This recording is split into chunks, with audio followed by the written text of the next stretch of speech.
इसलिए किसका महत्व है? भेद का महत्व है। इसका महत्व है, निज नाम का महत्व है। तो ऐसा जिसके पास में भेद है तो जाकर उनके ज्ञान को आप करो, स्वीकार करो, आरे करो, वरना तो आपका समय ही बर्बाद होने वाला है। इस आत्मा को कुछ भी प्राप्त होने वाला नहीं है।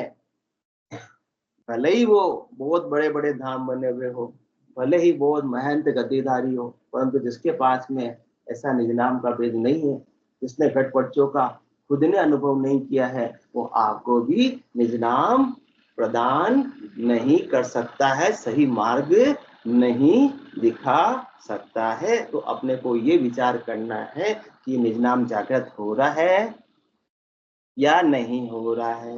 नहीं हो रहा है, वहां अपन जाएंगे तो अपने कीमती आयु अवधि को, कीमती समय को ऐसे ही गंवा देंगे। हाँ, पहले हो सकता हो रहा हो वहां पर, जब वहां पर थे हरिजन, परंतु अब उनकी देह चली गई और पीछे से सत्ता जागृत नहीं हो रही है, तो भी अपन वहीं जाते रहेंगे तो काम बनने वाला नहीं है। और बड़ी गलती अपन अब यही करते हैं।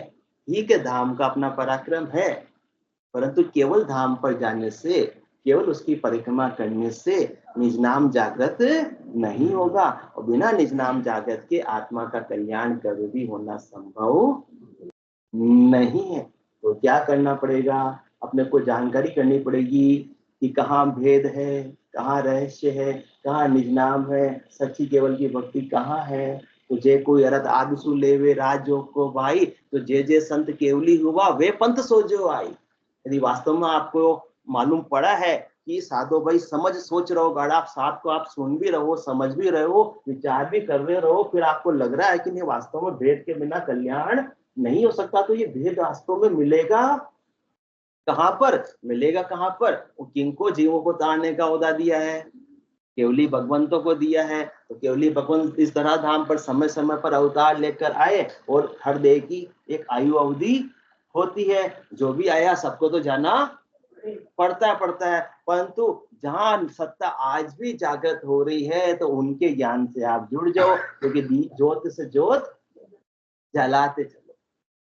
आपके निज नाम की जागृति, आप गठबढ़चों का अनुभव कर रहे हैं, तो सामने वाले को भी आप ऐसा ज्ञान बताकर निज नाम की जागृति करा सकते हैं। और सत्ता यदि बंद हो गई तो फिर वो काम बनने वाला नहीं। फिर कितने ही वहां पर चले जाओ, आत्मा का कल्याण संभव नहीं है। और अपन समझते हैं कि हम वहां जा रहे हैं, इससे हमको परम मोक्ष की प्राप्ति हो जाएगी। सदगुरुदेव साहब हमारे भेदी बिना बात मत ही मानो। जिसके पास में भेद नहीं है उनसे ये बात मत मानो, उनके लिए अपना समय को बर्बाद मत करो। तो भेद किनके पास में है उसका थोड़ा सा विचार करो। जे कोई अर्थ आदसु लेवे राजो को भाई, जे संत केवली हुआ वे पंथ सोजो आए। केवली भगवंत किन किन पंथ में हुए उसकी एक क्या कर लो, एक क्या बना लो, लिस्ट बना लो। जैसे कबीर साहब हुए, हाँ, दादू जी हुए, दरियाव जी हुए, नानक साहब हुए, रामचंद्र जी महाराज हुए, अनंत श्री सदगुरु सुखराम जी महाराज हुए। तो आप इन सबकी लिस्ट बना लो। अब आपके जिसमें आपके बड़े जाते हैं, बोलते हैं हमारे बड़े तो वहां जाते हैं रोज, वहां जाओ, कोई मनाई वाली बात नहीं है। हम तो कह रहे हैं भेद होना चाहिए, निजनाम होना चाहिए, फिर आपको कहीं से भी मिले, कोई खास वाली बात नहीं, क्योंकि हमारा तो कोई स्वार्थ है ही नहीं। हमको पैसे ले ही नहीं रहे कि हमको ज्यादा से ज्यादा क्या चाहिए, ग्राहक चाहिए। वो तो बात ही नहीं, हम तो आत्मा के कल्याण की बात कर रहे हैं। बिना भेद के, बिना निज नाम के, बिना सदगुरु विधि के साधना की आत्मा का कल्याण नहीं हो सकता है। तो आपने एक लिस्ट बना ली। अब उस मत में, पंथ में, संप्रदाय में जहाँ कौन केवली भगवान पहले हुए थे और धाम पर पधार गए, आप उसमें देख लो। आज भी यदि सत्ता जागृत हो रही है तो उनके ज्ञान को सिरोधारी करो, और आज भी आपकी सत्ता जागृत हो जाएगी तो आप परम मोक्ष में पहुंच जाओगे। सीधी सीधी सी बात है। और यदि नहीं हो रही है और हम कहते हैं हमारे तो बड़े रे वहां जा रहे थे, हमारे दादाजी वहां जा रहे थे इसलिए हम भी जा रहे हैं, तो इससे तो काम बनने वाला नहीं है। चौथा लोग मिलने वाला नहीं है लटा साहब। ऐसे होता है? होता है या नहीं होता है? होता है नहीं होता है? या केवल पाठ कर लेते हैं रोज, उससे भी काम बन जाता है क्या? काम बनने वाला नहीं है, और अपन सब यही भूल करते हैं। ठीक है, उस समय जब संत थे, सदगुरु थे, केवली भगवान थे, उस समय जब उनकी देह थी और उनके सानिध्य में जो सुमरण कर रहे थे, भजन कर रहे थे, वो सत्ता जागृत हो रही थी। परंतु यदि वापस उनके देह छोड़ने के बाद में यदि सत्ता जागृत नहीं हो रही है, तो वहां जाने से इस आत्मा का कल्याण होने वाला नहीं है। केवल जाने मात्र से जाने की कोई मनाही नहीं है। अच्छी जगह जा रहे हैं, वो भी बहुत अच्छी बात है, धामों का पराक्रम है, दर्शन का लाभ होता है, भक्ति का भाव बनता है, परंतु वहीं तक सीमित रहने से आपके निज नाम की जागृति हो जाएगी, ये कदापि संभव नहीं है। अपने को तो वो साधना करनी है जो केवली भगवंतों ने की। वो साधना के बिना बिना निज नाम के चौथे पद की प्राप्ति करना संभव नहीं है। तो इसका अपन थोड़ा सा और खुलासा करें। जे जो कोई अर्थ आदि से लेवे राजयोग को भाई, जे जे संत केवली हुआ वे पंथ सो जाए। लिस्ट बना ली अपन ने, बना ली, लिस्ट बना ली। अब देख लो उसमें उस जगह अपन जा रहे हैं जहाँ अपने बड़े जा रहे थे, या किसी और ने बताया कि वहां जाओ तो वहां निजनाम जगत हो रहा है क्या? बात निजनाम की हो रही है, बात तीन लोगों के फलों की प्राप्ति की नहीं हो रही। तीन लोगों की फलों की प्राप्ति तो वहां संभव है, हो सकती है, वो तो बात नहीं है। अपन आत्मा के कल्याण पर अभी चर्चा कर रहे हैं। तीन लोगों की फलों की प्राप्ति का अपना उद्देश्य, टारगेट, लक्ष्य नहीं है। तो अपने को आत्मा का कल्याण करना है तो किसके माध्यम से होता है? केवल मात्र निज नाम के माध्यम से हो सकता है। और निज नाम जागृत हो रहा है या नहीं हो रहा है? यदि नहीं हो रहा है तो अपन गाफिलता में नहीं रहे, अपने समय को बर्बाद नहीं करे, वरना अपन समझते रहेंगे कि हमारा मोक्ष हो जाएगा, हमारा मोक्ष हो जाएगा। ऐसे तो मोक्ष होने वाला नहीं है। और यदि उस पंथ में आज भी सत्ता होगी, जेवा सत्ता पंथ में अभी, तो जाग जाग तो जागे, तो हरिजन को कारण नाई, भरम ज्ञान सुई भागे। उस पंथ में जो भी आपको पसंद आया हो, आपको जो भी पसंद आया हो, ये आपके बड़े वहां पर जा रहे हो, तो जयवा सता पंथ में अभी है। उस समय तो थी जब ऐसे नित्य अवतार आए थे, उस समय तो थी, उसमें तो दोहराए वाली बात ही नहीं, उसकी बात नहीं कर रहे हैं। परंतु वो धाम पधार गए और आज उस पंथ में सत्ता जागृत हो रही है क्या? देवा सत्ता पंथ में अभी, तो जाग जाग तो जागे। यदि आज भी सत्ता पंथ में है, वो तो आगे से आगे क्या करती जा रही हो? जागती जा रही, जागती जा रही, आगे से आगे, जो से जो, दीप से दीप जलता जा रहा है। तो हरिजन को कारण नहीं। तो फिर उस समय जो केवली भगवान थे, जो नित्य अवतार आए थे दे धरकर, वो वापस चौथे लोक में पधार गए। तो वो आज उनकी देह है या नहीं है, उसका कोई कारण नहीं है। और भरम ज्ञान सुई भागे, मूल कारण, मूल तो क्या चाहिए? सत्ता जागृत होनी चाहिए। सत्ता जागृत हो गई, फिर आपके कोई भी भरम है, घट से मिलाने, तो उनका पीछे से ज्ञान है, अणिवे की वाणी है, उससे आप अपने सारे भ्रमों का नाश कर लो, सारे शंकाओं का समाधान अपने आप ही हो जाएगा। परंतु जब तक सत्ता जागृत नहीं होगी, निज नाम जागृत नहीं होगा, कितने ही ज्ञान चर्चा कर लो, काम बनने वाला नहीं। कितने शंकाओं का समाधान कर लो, काम बनने वाला नहीं है। कितना ही तर्क वितर्क कर लो, काम बनने वाला है या नहीं? बेटा साहब, है या नहीं? नहीं है। तो इसलिए, पर ये सब कोई समझवान कोई न समझे, क्या मैं कहूँ बेचारी, ये बात सबको समझ में आने वाली नहीं। ज्यादा कहेंगे तो आंखें तन जाएगी। हमारे संप्रदाय के लिए, हमारे लिए ऐसे कैसे बोल दिया? तो कोई बात नहीं, ये घोड़े और ये मैदान, इसलिए हर कोई तो बात मानने वाला नहीं है। क्या मैं कहूँ जगत की भाई, सबका यही विचारा, साच वचन साची चल त्यागे, कूड़ी लगे प्यारा। सत्य कड़वा होता है या मीठा होता है? चुनमुन कड़वा होता है। कड़वा सबको पसंद आता है, मीठा पसंद आता है? मीठा पसंद आता है। इसलिए सच्ची बात किसी को पसंद आती नहीं है, नहीं आती है। और बीमारी कड़वी दवाई से ठीक होती है, मीठी दवाई से? मीठी दवाई से तो कभी होने वाली नहीं है। तो असाध्य रोग इस आत्मा को कौन सा लग रहा है? ये 84 का जन्म मरण का। तो इसके लिए कड़वी औषधि तो खानी पड़ेगी। और सबको चाहिए मीठी चाहिए। मीठे क्या है? शरीर, संसार के सुख, तीन लोकों में फलों की प्राप्ति, वहीं तक का उपाय करते हैं हम। जाके हमारे लच्छा बांधते हैं, हमारी मनोकामना हो जाती है, पूरी हो जाती है। तीन लोगों की फल की प्राप्ति करो, उसकी कोई मनाही नहीं है। सदगुरुदेव फरमा रहे, कहाँ की बात कहाँ तुम मिक्स कर रहे हो? वो शरीर संसार का डिपार्टमेंट बिल्कुल अलग है, आत्मा का कल्याण बिल्कुल अलग है। दोनों को तुमने एक ही मान लिया। ब्रह्मा रचो गणंकु, विष्णु करण प्रतिपाल, रचो सहार, माल, पाप पुण्य का न्याय, सिर जो है धर्मराज, सुखराम के जीव उदाहरण काज, नित्य अवतार जितने भी आए हैं वो सब जीवों का उद्धार करने के लिए, कल्याण करने के लिए आए हैं। तो किसके माध्यम से? वो ससुरों की कला लेकर आए हैं। वो कला के बिना आत्मा का कल्याण होने वाला नहीं। वो कला आपके गढ़ के भीतर जागृत होनी चाहिए, वो निज नाम आपके भीतर जागृत होना चाहिए, तब काम बनेगा। वरना पूरी जिंदगी अपन धामों के दर्शन करते रहे या घर पर बैठकर भी राम नाम का बिना वेद के सुमरन करते रहे तो भी काम बनने वाला नहीं है। क्योंकि नाव जड़ी सागे करने, कल कीमत नहीं खाए, सुन तेजा सुखराम कर पाया रोग न जाए। नाव जड़ी सागे करने, औषधि तो सबके पास में पड़ी हुई। कौन सी औषधि? राम नाम की औषधि। सभी जानते हैं राम नाम करना चाहिए, राम नाम करना चाहिए, अच्छी बात है। अपन तो सब रोज सुबह घूमने में मिलते क्या करते हैं? वो किसके लिए करते? शिष्टाचार के नाते करते हैं। तो नाव जड़ी सागे करने सबके पास में बिल्कुल सामने ही पड़ी हुई है। मतलब सब हर कोई राम नाम का सुमरण तो ले सकता है, पर कल कीमत नहीं कहा है। कोई औषधि पड़ी है परंतु उसकी कला लेने की पता नहीं है, कीमत उसकी पता नहीं कि किस बीमारी की औषधि है, उसको कैसे ली जाए, तब तक तो उसका उपयोग नहीं ले सकते। तो सुन तेजा सुखराम के पाया रोग न जाए, होते हुए भी रोग जाने वाला नहीं है। उसकी क्या चाहिए? कला, भेद, रहस्य चाहिए कि उसको कैसे लेना है। और छोटी सी बात है, चुनमुन मम्मी ने कभी हलवा बनाया? हाँ, हलवा बनाने की भी कला चाहिए। पानी जितना डालना उतना डालना, ज्यादा डाल दिया तो हलवे की जगह क्या बन जाएगा? लेंगटा बन जाएगा। सर्दी उड़ानी हो तो सर्दी में जरूर खा सकते हैं हलवे का मजा। तो आज अजमेरा साहब नहीं आए, उनको बहुत हलवा पसंद था, जो आए नहीं तो अच्छा नाथद्वारा गए हलवा खाने के लिए। ठीक है,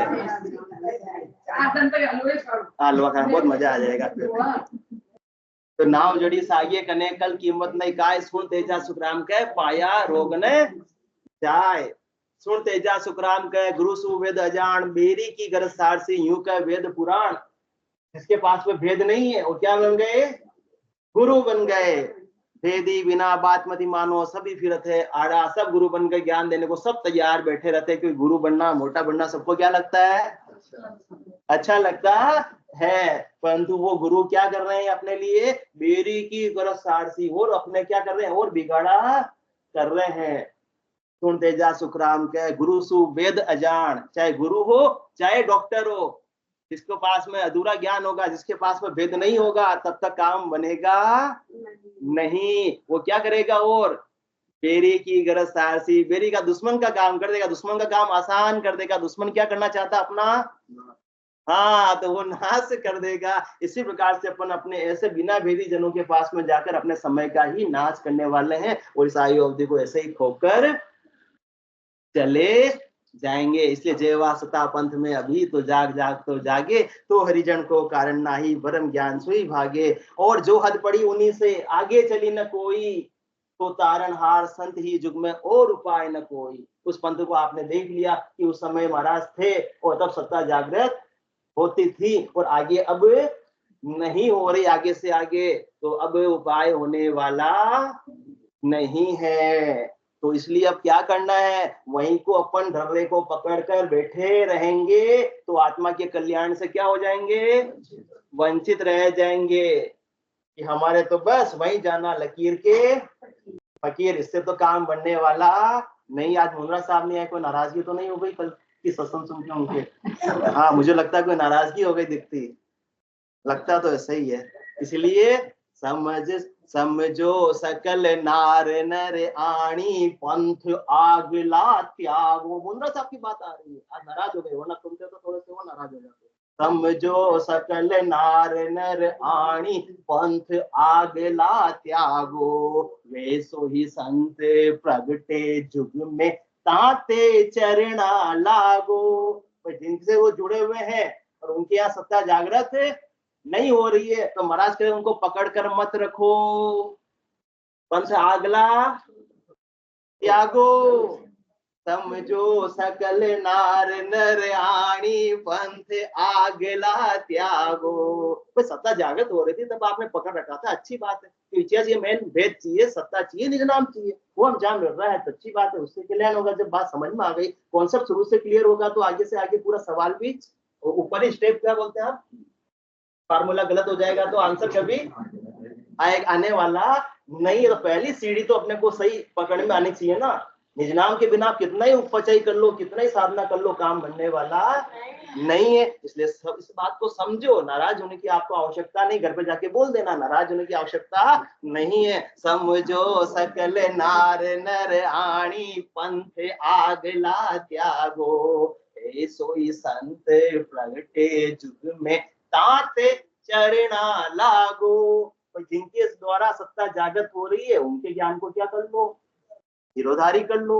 इसलिए और अब बोले ऐसे संत सदगुरु केवली पर आज भाभी जी नहीं आए, वो बोलते हैं अब से सदगुरु कहाँ मिलेंगे, अब आज कहाँ मिलते हैं, सत्ता जागृत कहाँ होती है। भाभी जी का क्वेश्चन है, तो आपो खोज समझ सो कीजे, मैं उनमें हूँ भाया, आगे हंस तार जन ले गया, अब मैं तारण आया। अपने आप को, अहंकार को तो मिटाओ, अपने पूर्वाग्रह को तो मिटाओ। आपो खोज समझ सो कीजे, मैं उनमें हूँ भाया, आगे हंस तार जन ले गया, अब मैं तारण आया। अनंत श्री सदगुरु सुखराम जी महाराज फरमा रहे, लोग उनसे पूछ रहे थे उस समय पे कि ऐसे सन का मिलेंगे। अब उनके कोई वेशभूषा तो वो नहीं थी कि भगवा वस्त्र पहने हो, गेहुए वस्त्र पहने हो, सफेद वस्त्र पहने, वो तो सामान्य वस्त्र गृहस्थी के पहने हुए। और लोग क्या करते हैं,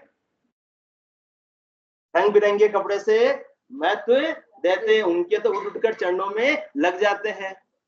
गुरु तो पदवी हमारी यादू, सुन ज्ञानी कहूं तो ही, भोला जीव बेसु डर पे यूं नहीं माने मोई। गुरु तो पदवी हमारी यादू, हमारी मतलब कौन, इन केवली भगवंतों की, इन नित्य अवतार की, जो समय समय पर धराधाम पर जीवों का कल्याण करने के लिए आए। गुरु तो पदवी हमारी यादू, सुन ज्ञानी कहूं तो ही, और भोला जीव बेसु डर पे। भोले जीव होते किससे डरते हैं, किसको मानते हैं, सामान्य गृहस्थ की, कि ये तो अपने जैसे ही धंधे करना चला जाएगा, अभी 10 बजे हैं, हाँ ये हमारे जैसे कि गृहस्थ का काम करता है, ये शादी में मिल जाएंगे, गार्डन में घर भी होते हैं तो भी मिल जाएंगे, तो इनकी बात को मानना नहीं चाहिए। तो घोड़ा जीव बेसु डर पे यूं नहीं माने मोई। इस प्रकार से मेरे को नहीं मानते, अरे मेरे देह को मत देखो, मेरे ज्ञान को देखो, मेरे वेद को देखो, मेरे निज नाम की कला को देखो। निज नाम की कला से ही कल्याण हो सकता है। ड्रेस तो कोई से भी पहने जा सकते हैं, वो तो ड्रेस कोड तो एक वो भी ड्राइवर भी पहनता है, मजदूर भी पहनता है, पुलिस भी पहनता है, ये तो सामान्य जनता को दिखाने के लिए है। इससे ड्रेस पहनने से कोई संत नहीं हो जाता। संत तो इस आत्मा को बनाना है, और आत्मा संत बनेगी निज नाम के माध्यम से ही संत बन सकती है। जब उसमें देह में आने का हमेशा के लिए अंत हो जाएगा, वो बन जाएगी संत। और अंत तब होगा, बिना निज नाम के तो 3 लोक का तेरा होई गाने, बेल फिरे जो सोई, 4 वेद की निर्गुण माया, लख 84 जीव बनाया। इसलिए सदगुरु सुखराम जी महाराज फरमा रहे हैं कि मेरे सामान्य वस्त्र है, परंतु मैं सस्वरूप की कला लेकर आया हूं। तो जो भी हो, जो भी मेरे से ज्ञान प्राप्त करना चाहते हैं, जो भी मेरे से निज नाम लेना चाहते हैं, जो भी आत्मा का कल्याण करना चाहते हैं, वो सब किसके पास आ जाओ, मेरे पास आ जाओ। कौन आ जाओ, दर्शन बेस जगत नर नारी, सब मुझ पासे आओ, राव रंग सकल पुतारू, आसत शरण संभाओ। अपने अहंकार को छोड़ दो कि हम खड़ दर्शनी है तो हम आपसे ज्ञान कैसे धारण करें, आप तो सामान्य गृहस्थी हो। बात किसकी है, वेद की। वेदी बिना बात मत मानो। अपने को क्या रहना है, बिना वेदी के बात माननी नहीं है। और वेदी यदि सामान्य गृहस्थी है तो भी उनके ज्ञान को अपने को क्या कर लेना है, धारण कर लेना है, महत्व देना। इसलिए दर्शन वेश जगत, चाहे खंडदर्शनी हो, चाहे वेशधारी हो, चाहे सामान्य गृहस्थी हो, जगत नर नारी सब मुझे पास से आओ, सब मेरे पास में आ जाओ। जो भी मेरे पास में आ गया, मेरे केवल ज्ञान को स्वीकार कर लिया, सद्गुरु से साधना कर ली, उसके निज नाम की जागृति हो जाएगी। राव रंग सकल को तारू, आसत शरण संभाओ। किसकी शरण लेनी है, सच्ची इस केवल ज्ञान की, इस निज नाम की शरण इस आत्मा को लेनी है, तब आत्मा परम मोक्ष की वासी बनेगी। बाकी तो सब आपको फरमाने में लगे हुए हैं, सब आड़े फिरने में लगे हुए, पर उनकी बात को आप स्वीकार मत करो। बोलो राम सदगुरु देव जी महाराज ने धन्य हो परम दयाल सदगुरु सुखराम जी महाराज ने धन्य हो। आनंद श्री सदगुरु सुखराम जी महाराज के ज्ञान ससुरु भगवान ने धन्य हो। केवली भगवंता ने धन्य हो जीवा तारण जहाज ने धन्य हो मोक्ष के मालिका ने धन्य हो अनंत कोटि संतान ने धन्य हो राम राम राम सा राम राम सा राम राम